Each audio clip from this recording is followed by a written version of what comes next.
Bonjour à tous, je suis Anna, je suis business analyst chez Hitch. J'analyse les données de la plateforme pour veiller à ce que nos passagers et nos chauffeurs réalisent leur trajet dans les meilleures conditions. Lors de l'inscription sur la plateforme, il vous est nécessaire de renseigner un certain nombre de données personnelles, comme votre nom, votre numéro de téléphone, vos coordonnées bancaires, etc.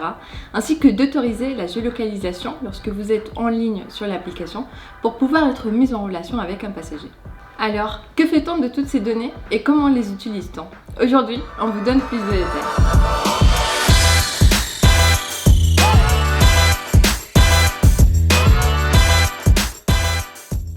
Il est bon de rappeler que vos données personnelles sont strictement confidentielles et ne sont utilisées que dans le cadre de la mise en œuvre de notre activité. Premièrement, les données de géolocalisation. Lorsque l'application est active sur un téléphone, nous avons accès aux données de géolocalisation pour pouvoir attribuer une course le plus rapidement possible entre un passager et un chauffeur. Grâce à ces données, nous pouvons être amenés à vérifier que le chauffeur est bien resté 5 minutes à attendre le passager dans la zone de prise en charge, ceci pour lui faire bénéficier des 5 € de frais d'annulation si nécessaire. Nous pouvons aussi nous assurer que le chauffeur a bien essayé d'appeler le passager sur place via l'application jusqu'à ce qu'il décroche ou qu'il tombe sur son répondeur.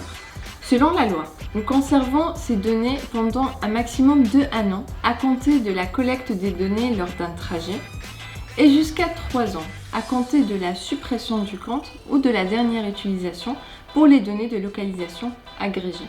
Plus d'infos là-dessus dans la charte de confidentialité. Lorsque vous vous déconnectez de l'application, nous n'utilisons plus les données de géolocalisation. Deuxièmement, lutter contre la fraude et les comportements abusifs. Pour lutter contre la location de compte, certaines données personnelles permettent de nous alerter d'un comportement suspect sur l'application. Par exemple, connexion sur une période anormalement longue, connexions successives faites à des endroits totalement différents, utilisation d'un même compte sur plusieurs téléphones. Nous surveillons alors de plus près ces chauffeurs et procédons à leur désactivation si la location de compte est avérée.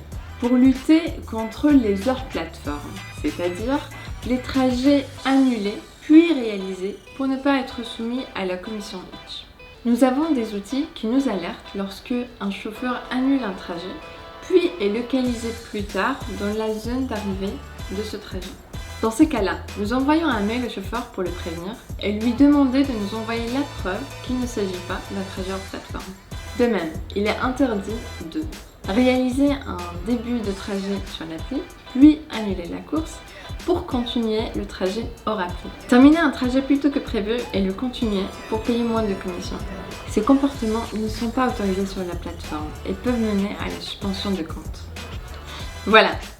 Pour plus d'infos, rendez-vous sur help.hitch.com et nous, on se retrouve très bientôt pour une prochaine Minute Hitch.